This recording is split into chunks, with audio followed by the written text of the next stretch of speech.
Astagfirullah.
Yadlangan ing kalang janaklar wantan moncar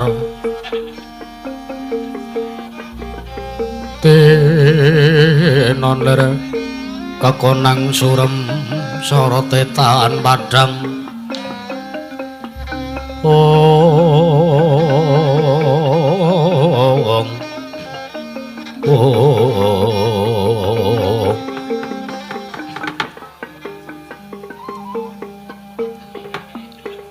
urip ki nek pancen lakone kudu kaya mangkene. Lah ku buka rebab we menyura. Lali nek isih sanga. Ya wis ora apa-apa. Karang nggon kitab ngono. Aku ya ming manut nggon kitab. Alah, truk Petruk. Truk Petruk. Ora apa-apa, tak ikhlaske nek pancen Purantawati kae udu jodhone Petruk ora apa-apa. Wis. Aku saiki mapane ning alas. Wis tak culke kabeh kesedihan, kabeh rasa gething keburu sengit kabeh tak ilangi. Wis aku ora ndirasa piye. Nek pancen Purantawati arep dhaup karo Ndara Lesmana Mandrakumara ya wis ora apa-apa. Sae kasih senajan kaya abot rasane merga lahir batin. Wis kadung padha ngertine ya ta. Wis kadung di ora sida rabi ya wis ora apa-apa. Jeneng jodoh pati rejeki wis ngerti mung pirsa mung Gusti sing ngakari jagat. Petruk mono mung titah ora pantes yen to nduwa kersaning Gusti ya ora apa-apa. Tak telatenane mbok menawa ana trontong-trontong sing padhang wis sisan aku tak ora arep bali. Neng Karang Kadempel tak urip neng alas malah kepenak sajake ora duwe rasa sing kepiye-piye adoh kutha adoh wong adoh desa ora duwe tangga malah penak Petruk ora enek sing ngrasani ya wis ora apa-apa ya mung piye ya nek kaya ngene iki terus aku rasangu dhuwit bondo ya ora duwe Ming sangu iki terus tak nggih ngopo nek ngene iki. Golek-golek warung ya ora enek. Ora sangu dhuwit. Enek warung paling ora gelem menehi karo Petruk.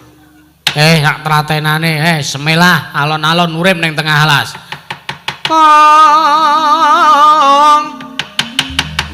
Permara remang swamya ngambrang.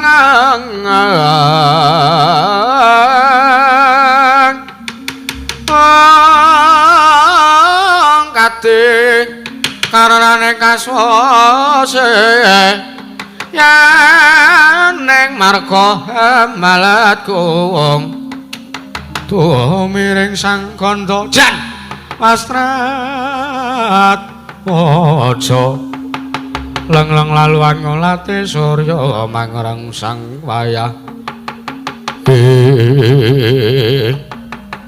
dari kantos parep nggih sang Lurah Petruk kantong bolong sambat sebut ngarwara nggih nggadahi pangangkah kepengin gesang wonten madyaning wana gung liwang-liwung eling-eling wana gawat kliwat wingit kepati satu mara satu mati jalma mara dadi wandha tan prayitna sang Lurah Petruk kantong bolong ingkang tuwa saking dirgantara nggih sang Gandharwa Maya ya sang Gandharwa Raja Bali karya kagiat sang Lurah Petruk kantong bolong perkara remang swanya ngambreng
Katiwisaya Indriyaksa Sara Maruta Pawana Bana Margana Samirana lan Warayang Pancabaya wisikan makulingan lima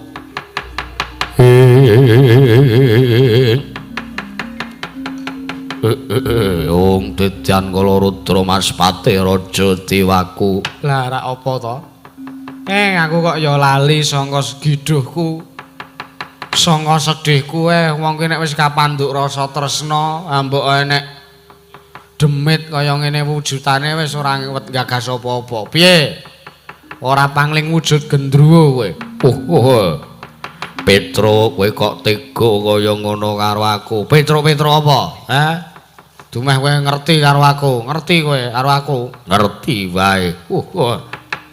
Kowe kok tegel kaya ngono karo aku, Petruk. Kah. Mesti arep mangan aku to kowe? Ora. Aku arep mitulungi karo kowe, Petruk. Ora.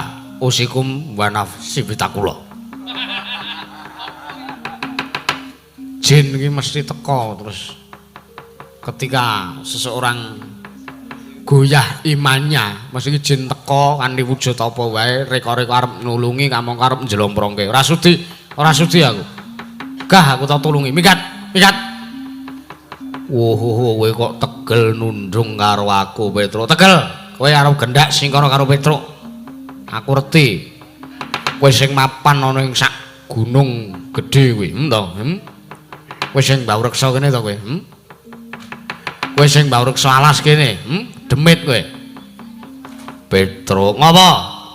Kowe wani karo aku. Wani, apamu sing tak wedeni? Petruk sing jeneng Jim setan priprayangan ilu-ilu banaspati engklek-engklek baluang tandak wah katam ayo lunga ora mumpung urung tak wacake surat ahli kelas lho kowe Wala Petruk kowe tegel karo aku tegel wae kowe arep bedak sikara karo Petruk kandung bolong ayo lunga ora lunga tak wacake Al-Baqarah apa apal padake Gus ya aku ki arep gawe aku sok karaoke aku ke Gus apa kowe wah Petruk kowe nglalekke nalikane urip bebarengan karo aku nalikane Madyapada urung ana menungsa nanging anane mung jip banjur kowe ketemu karo Semar kowe ditemu karo Nayantaka ya Kyai Ismaya kowe digedhekke awakmu dilar tanganmu didawake kaya ngono bareng saiki ketemu karo aku arep mitulungi karo kowe kok malah sia-sia kaya ngono karo aku Petruk sik bapak iki iya aku Gandharwa Raja Maya ya Gandharwa Raja bapak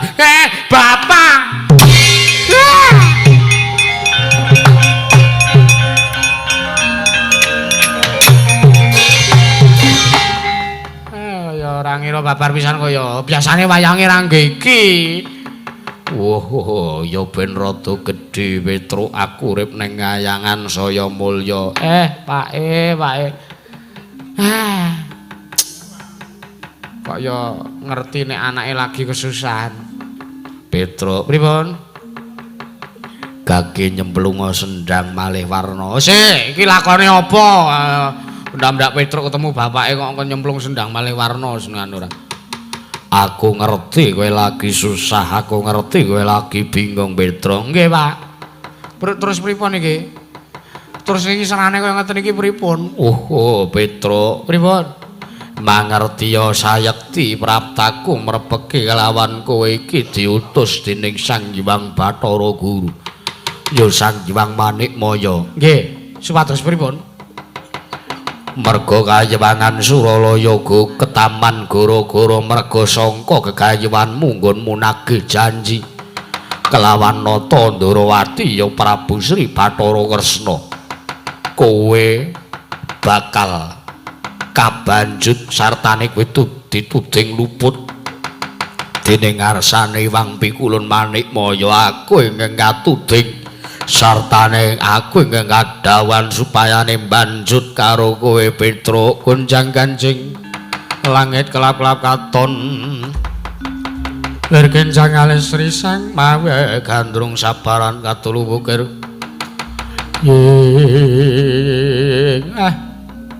wis tiba ketiban nandra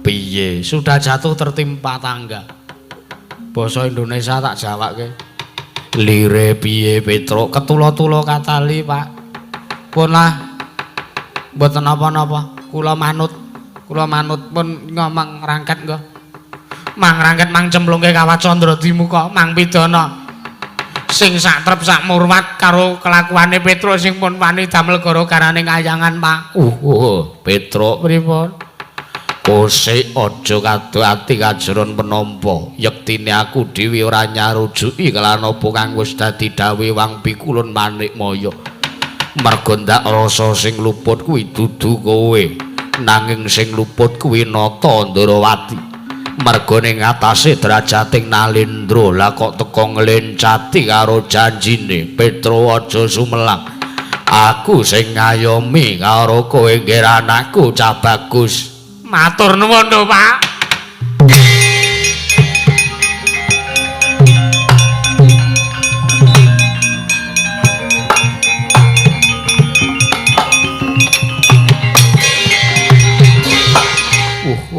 Petruk bocah kok nasibmu kaya ngono lho. Aku mesake karo kowe. Mesake ora teko wingi-wingi. Wis meh gantung Petruk e. Sampeyan lagi teko sakniki lho. Terus niki pripun iki? Petruk, pripun? Yektine yen to aku ingkang mitulungi karo kowe mesti yen to Iwang Pikulun manik moyo prisa. Mesti aku ingkang bakal kabanjut kacemplungake kawacandra dimuka. Lah terus kersane pripun? Aku tak ngilang Petro matekaji panglimunan. Banjur kowe mbudidaya keselamatanmu dhewe. Pripun to niku? Jare arep nulungi kok arep ngilang. Kosik Petro aja muring-muring. Mapano kene kowe tak tendang supayane kowe prapta ning kayangan Ondarandir Bawana. Lelakon iki aturna ana ngersani Iwang Pikulun padha wenang ya Sang Mahardi kaya ngarat Petro. Oh nggih, nggih. Nggih, ngestaken dawuh. Manut sing baku kula nek pun sowan ngersani Iwang Pikulun padha wenang niku atine Petro menega. Mapano kowe tak dugang supayane prapta ana ing kayangan Ondarandir Bawana. Banjur aku tak golek pitulungan keselamatan awakku dhewe Petro. Nggih Pak, mboten napa-napa Pak.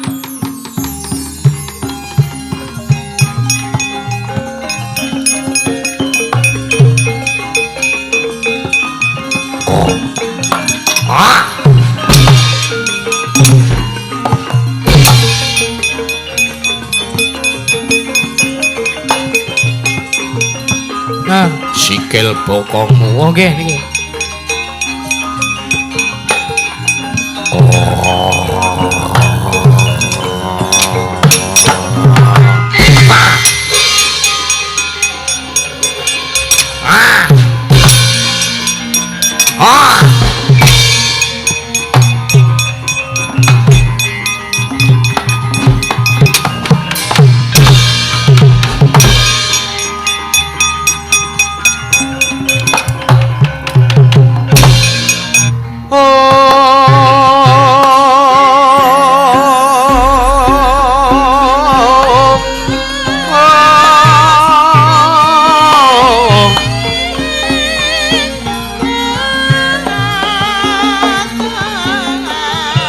Yana Dewaya nuntuna wong aprang tias kasar-saran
Nama sidam sekaring bawana langgeng Petruk kantong bolong yektine anggon kita duweni rasa pangrasa ingkang kaya mangkono panjenengan ulun wis priksa Petruk.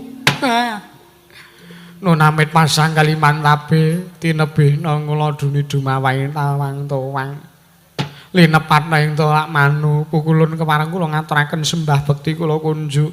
Iya Petruk ulun tampa mboya lewat pangestu ulun tampanana pana kawan. Ninggih pukulun sampun kula pundi akarya jimat dayanana ing kasantosan Petro wonten dawuh yektine pancen wis bener sartane wis becik ancas gegayuhan kita nagih janji ana ngarsaning nata Ndarawati ya Prabu Sri Bathara Kresna. Iya. Keparang paduka pukulun kados pundi pukulun nanging mangerti ya Panakawan. Kalamun wektu dina iki nata Ndarawati nedeng koncatan marang ingkang nglungguhi anggane. Ya teges koncatan Sang Hyang Bathara Suman, teges koncatan kawicaksanane nata Ndarawati. Satemah kababar jiwa kamanungsane ingkang mung tansah ndurusi marang bab kadonyan yaiku ingkang nggadahi ancas ingkang kepengin ndhawuhake atmajane ingkang jeneng Purantawati bakal kadhawuhake dening Lesmana mboyali kejaba mung merga bondo sartane mung merga derajat pangkat sartane kalungguhan Petruk. Weh lah wong ki nek pun kalimputing bondo donya pun nangil pukulun. Iya. Mula kang saka kuwi ulun dawuh kelawan jeneng kita. Gandeng jeneng kita ingkang minangka utusane ngadil elingna kelawan patrape nata Ndarawati ingkang nedeng lali Panakawan. Lajeng samangke kula anggen kula ngemotaken kados pundi pukulun. Lerma sakwetara weningna cipta kita panjenengan ulun bakal ndandani wujud kita dudu wujud Petruk nanging wujud titah ingkang diwedeni dening nata Ndarawati ya kuwi Prabu Sri Bathara Kresna Panakawan.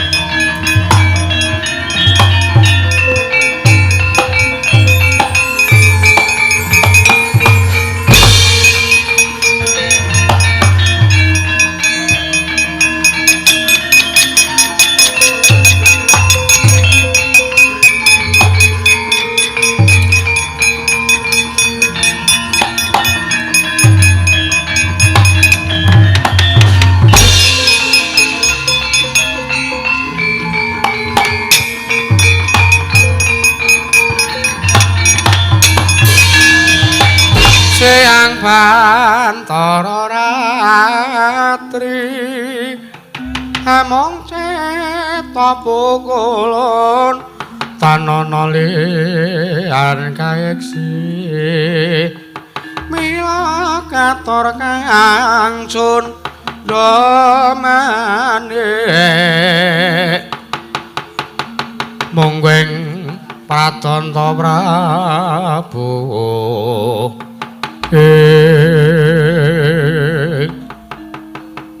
kula wujud napa pukulun jeneng kita wis ulun dandane wujud Werkudara. Oh lungguh dhuwur Petruk. Oke. Wah wenang kakeku ngaturake panuwun kang tanpa pepindhan. Iya. Kanthi wujud kaya mangkono jeneng kita bakal gampang anggon kita ngemutake kelawan nata Ndarawati. Lajeng kados pundi anggen kula badhe ngemutaken kalian sinuwun Ndarawati pukulun. Cidranen Dewi Purantawati merga wektu dina iki wis mapan ning Praja Negara Ngastina. Nyuwun pamit tampeng pangestu. Jan Bluk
Dewa Bathara Koko Prabu Sri Bathara Kresna rawuh wonten Praja Negari Ngastina nganthi kang putra inggih menika pun Purantawati badhe kadhaopaken dening anak kula pun Lesmana Mandrakumara Watawati tung Wa Prabu wow Purantawati karo nggone impen kok apik secara langsung jagat pangestu karo wayah para jagat Yayi Prabu kula niki bot-botipun kula mrika ngeboti dhumateng pasederekan antawisipun negari Ngastina lan negari Ndarawati Yayi Prabu Jaka Pitana Yayi samangke ingkang ngraka ing Mandura sampun kasil anggen kula prapta wonten Praja Negari Ndarawati amboyong dhumateng anak kula pun Purantawati. Koko Prabu ngaturaken agunging panulung tanpa upami. Dawa sami-sami. Sakmangke sumangga. Gandeng calon pinanganten kakung Nyang Putri sampun mapan wonten Praja Negari Ngastina malah sakmangke kula suwun supados sedaya kemawon kang dados paseksen kula ndhawuhaken anak kula pun Purantawati kaliyan Lesmana Mandrakumara Yayi Prabu gonjang ganjing langit kelap-kelap katon lir genjang alis risang maweh andrung kang miling-miling saking Dirgantara nenggih Sang Raden Arya Werkudara ingkang kedadosan saking Sang Lurah Petruk Kanthong Bolong nalika semanten anyidra Sang Dewi Purantawati den saut akare kaget kang samya mulat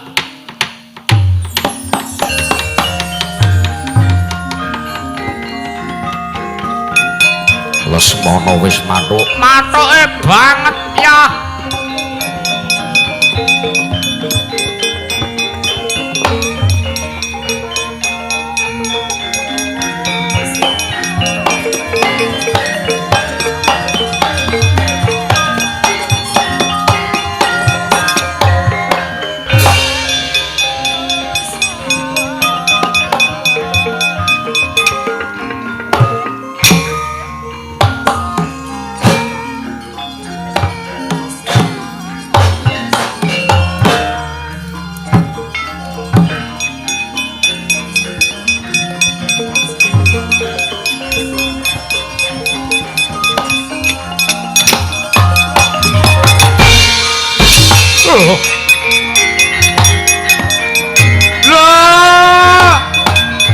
Jagat pangestu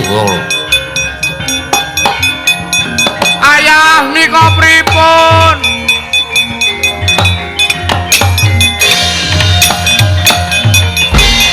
ora pangling wujuding Werkudara Yayi Werkudara sing wis nyidra kawan calon garwamu Lesmana Tututana nyuwun pamit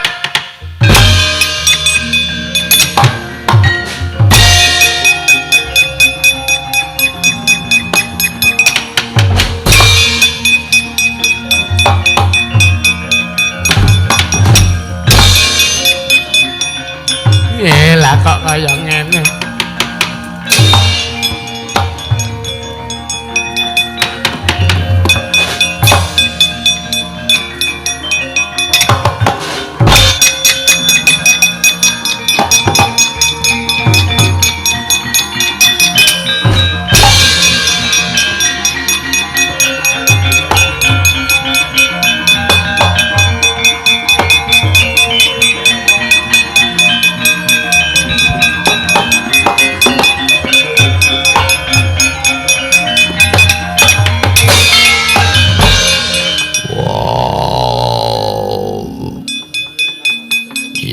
garwaning pun Kakang Yayi Purantawati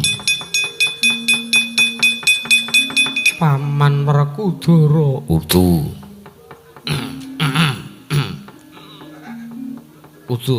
Paman Werkudara udu ngerti to suarane sapa inggih Ki Lurah kae durene kae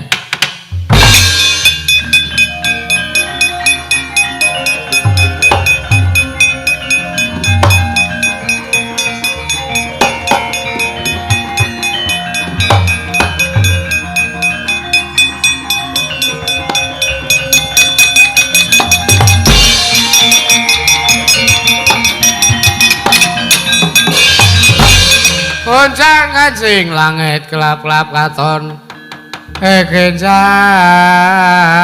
alis dikethok tobat dudu soto babat menungso ratatanan paman sing guyang jaran nika wau wonten popok munyuk keli. Wah, Lesmana Mandra Kumara anakku. Paman Werkudara nyidra bojoku tandinge Lesmana. Wani karo aku. Apamu sing nak wedeni? Wah, edan. Menungso ratatanan.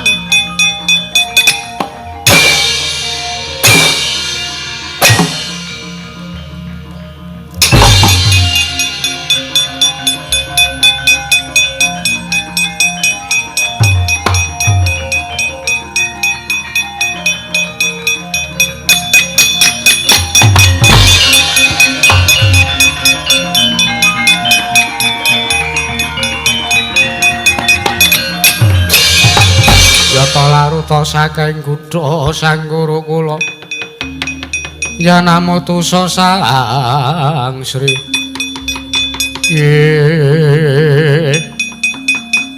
Wah, liteng kakangku. piye Liteng kakangku. jeliteng Jeliteng kakangku. lah kok dadi si Adi nyidra kawan Atmajaku ya anakmu Purantawati. Ora sarujuk. Ora sarujuk piye? Purantawati ki cahayu. Eman-eman rabi karo wong kenthir kaya Lesmana ngono kae. Lho. Nanging wis dadi pesthine Kudra sartane wis santep tekate Purantawati. Ora wae. Jan. Lho ora wae piye to? Takonono, kira-kira Purantawati tresna karo Lesmana apa ora? Purantawati wonten dawuh Kanjeng Rama, kira-kira kowe tresna karo Lesmana Mandra Kumara apa ora? Nuwun sewu. Menawi kula dipun keparengaken blaka sejatosipun, kula menika mboten tresna kaliyan pun Lesmana Mandra Kumara. Krungu dhewe to. Krungu dhewe to. Kresna kakangku. Kowe lah edan.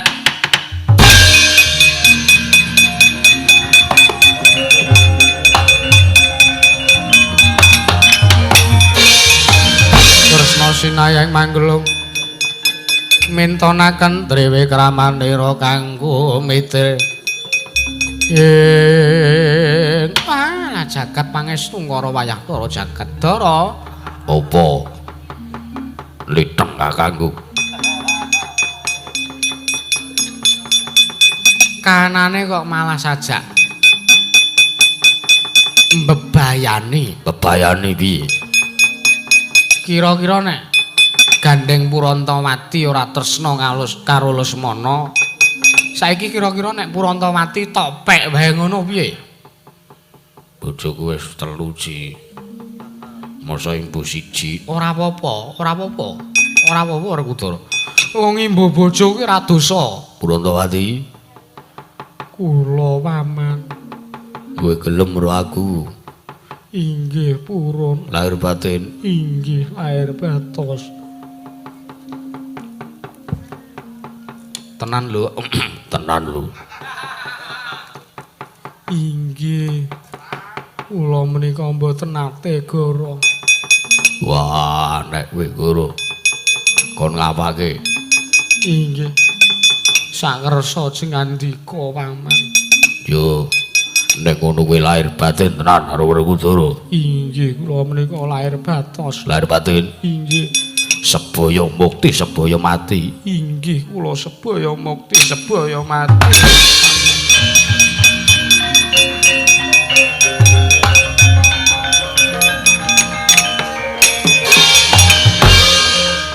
Tenan. Inggih. Lahir batin. Inggih. Wah, yo apik. Ya pancen. wong wedok ki wis. Wah, liteng kakangku. Liteng-liteng apa? Wah, jeliteng kok kaya ngono tak dangu. Wah, ngopo guyu? Guyu. Ana wis badar kok ora krasa, ana wis dadi cilik kok ora krasa. Weh, lah.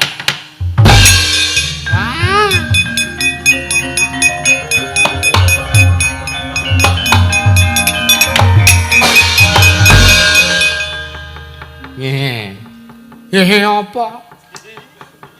Sampean anu ta? Anu apa? Anune sapa? Alah. Pripun ta sampean ki jare? Sampean niku jane pripun? Piye apane pripun sak kula tak takon. Sampean ratu kok janjine ora kena dilencati. Lah iya kuwi lho, Purantawati kuwi bojomu kuwi lho. Tenane, tenan peken Petro. Wah, alhamdulillah. Yuk pulang.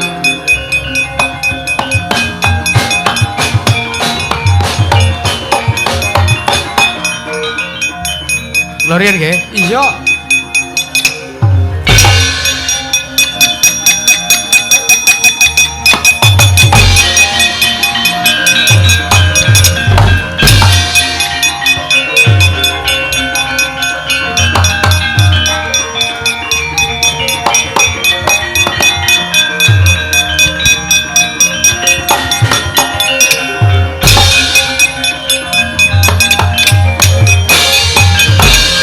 Kancing langit kelap-kelap katon lir kenjang alis risang mawa gandrung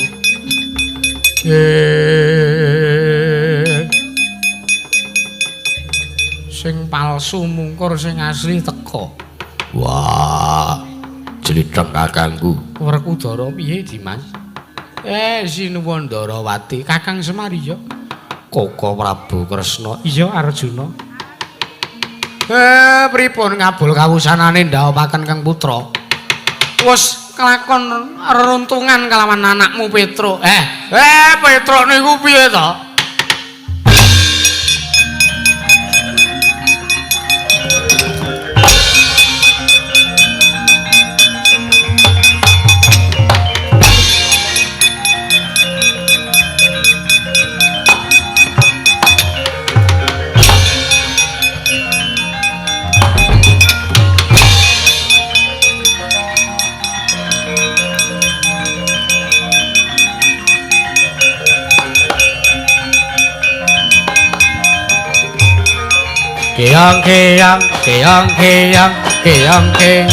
Keong. Mandrat. Mertua.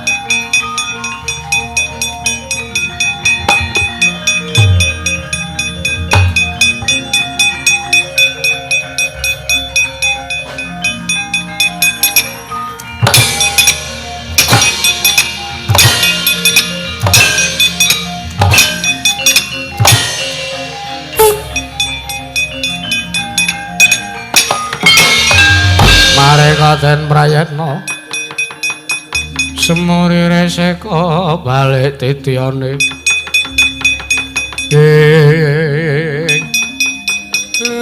we kok ngisruh to wela Petro to ki heeh aku mampane kene jare ning alas ora sida e Gong tak rebut wela kaya wis sampo kowe yo kaya wis sampo. Sewa. Aja muring.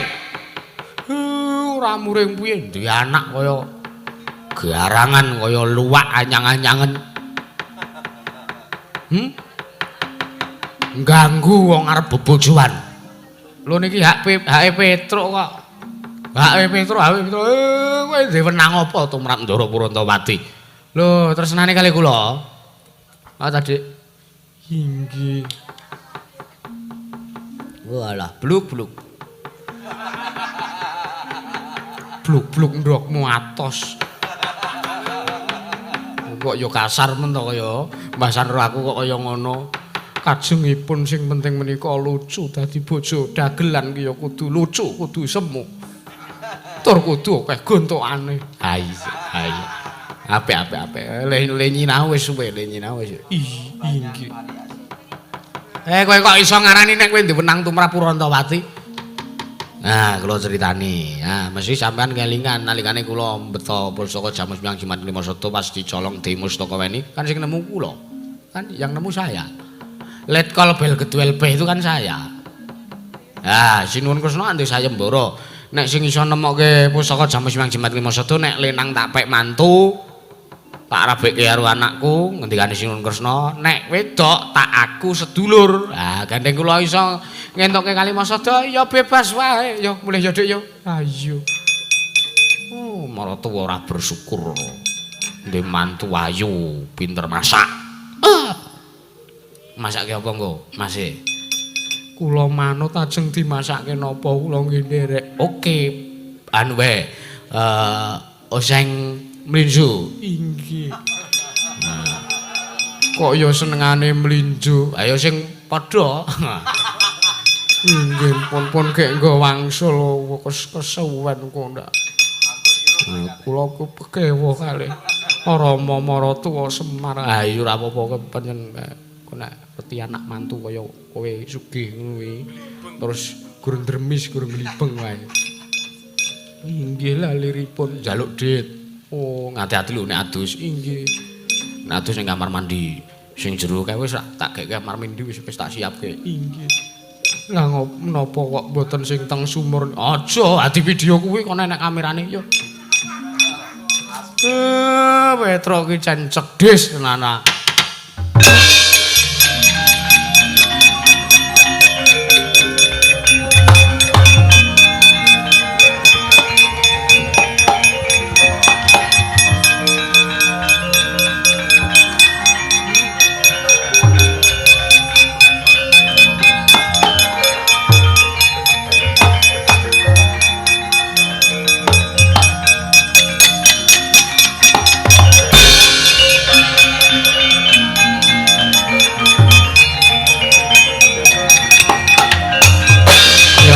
Kakang Nayantaka iki Kakang Semar Badranaya. Piye Bathara Guru? Kowe medhun ing jagat kok kaya-kaya ora trima. Kakang Semar kula suwun Petruk supados kapasraken wonten ngarsanipun ingkang rayi badhe ulun banjut Kakang. Ora aeng-aeng. Sing luput ki Sinuwun Ndarawati ora kok anakku Petruk.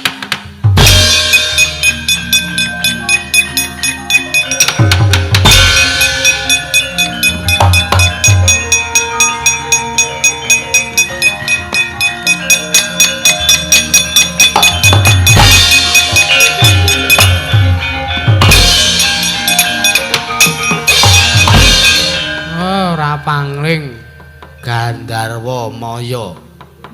Kyai Semar inggih. Piye?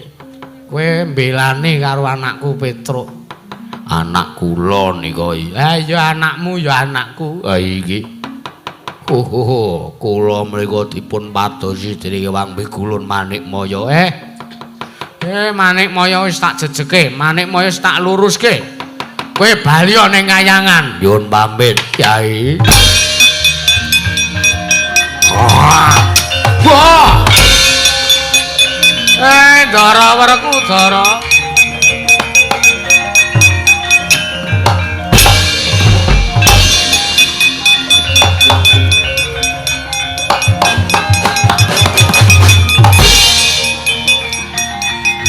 Ora iso ya aku kaya Semar.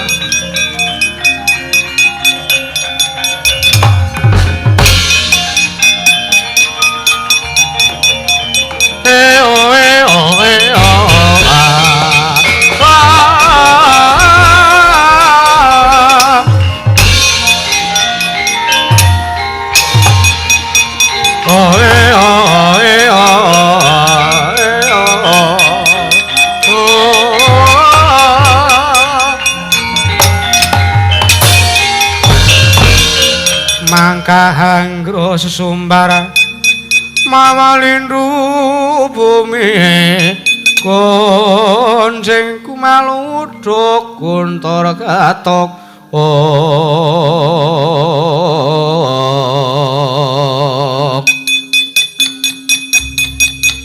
Werkudara Duryudana kakangku. Aku ora nrimake Petra rabi karo Prantawati. Wah, penting aku trima. Wah!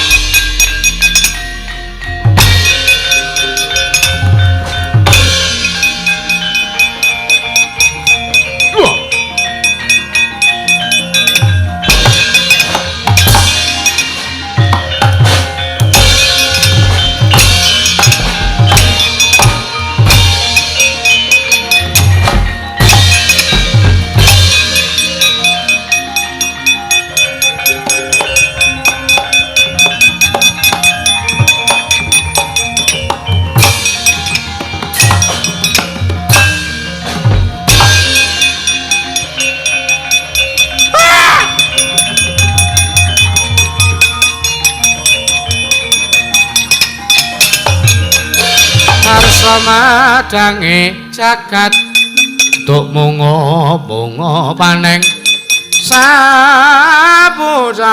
wukir marababang sumirat keneng soroting surya mega lan kunong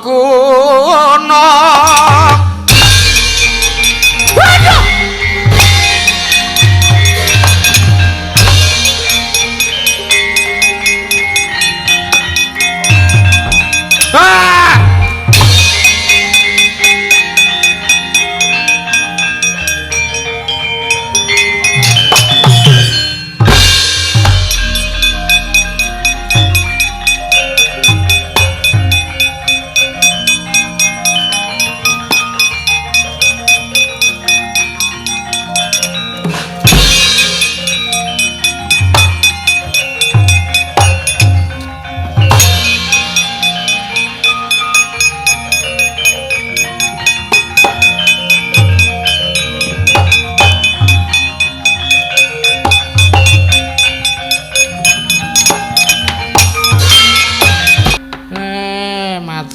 Ndara Werkudara. Ya Semar, anak kula pun kelakon rabi.